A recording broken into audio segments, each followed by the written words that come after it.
the thing that really strikes me is that been really the most comprehensive view that we've ever had of the response of the human body to spaceflight. So, Mark Kelly stayed on the ground for the year, and while Scott Kelly was on the International Space Station for a year, and we were able to monitor both of them before, during, and after the flight.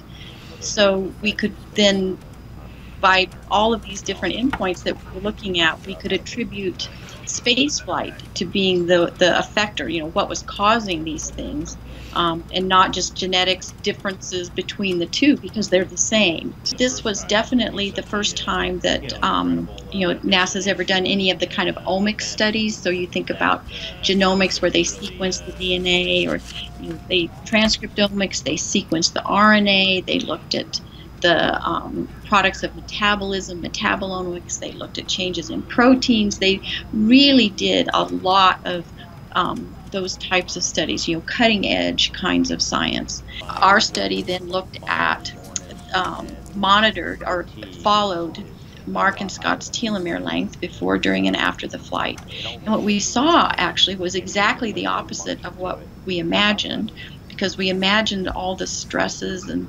exposures of spaceflight would act to shorten Scott's telomeres in flight. But in fact, he had longer telomeres in flight. So every single sample, every single time point we had in flight, his average telomere length was longer than it was before he went up. So that was really a surprise to us. The twin study will really guide a lot of those future kinds of studies. And that's, again, another one of the really important things about it is it's laid the foundation. It's a landmark. We set the baseline, and so we know what to watch for going forward.